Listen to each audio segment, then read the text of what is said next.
80 preguntes per trencar el gel i fomentar el diàleg intergeneracional en els àpats de Nadal. Això ho ha fet l'Ajuntament de Sabadell, oi? Exacte. Sí, senyor. Per lluitar contra el que es diu un edatisme, que és un altre isme d'aquests que agraden tant, l'edatisme, que són les actituds discriminatòries per qüestió d'edat. Sí. A veure, jo entenc la bona intenció de la proposta, però no veig fàcil que un adolescent o adolescenta que li suporen les hormones pels barbs del front i que balbuceja sintagmes guturals com un marciano sedat, deixi el mòbil, agafi el qüestionari aquest i aguanti més de 12 segons d'una resposta, que és el promís de les stories d'Instagram, de l'explicació d'un boomer sobre qualsevol anècdota biogràfica d'un familiar proper, no?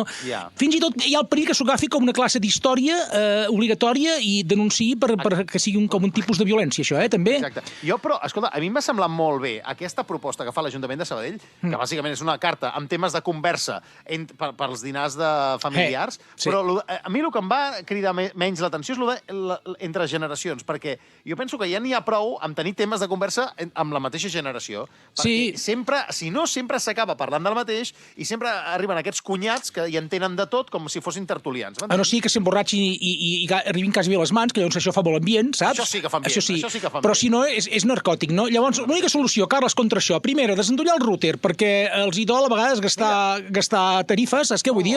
Depèn de l'això. Primer, desendollar el router i amagar el cable. Què ha passat? Oh, no sé, el cable s'ha perdut. Si tens parents, per exemple, a Europa de l'Est o en països aquests que són més tolerants, doncs et compres un bon inhibidor de freqüència i fots un barrido a tot el barri, saps que li fots un favor a la barriada, tothom es quedi sense senyal d'internet, vale? I si no, per 30 i 40 euros tens una caixa de Faraday, d'aquestes que a l'entrada deixes els mòbils tots a dintre, encara que estiguin engegats, i aquí no té cobertura ni Déu, valgui la redundància d'aquestes festes. O sigui, que si els meus reis i reines queden desactivats i no volen parlar, que escoltin que potser se'ns reenganxa alguna cosa. Vale, bro? I no em Digue'm. No, que jo tinc la pregunta si vas a la missa del gall, Quim.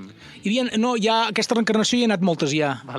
Vull dir que, vale, bro, o sigui, que no em funis, que em boquejo, literal, en plan, bon aure aquest Nadal, dios. Bueno, bones festes. Dios, Quim Vila, gràcies.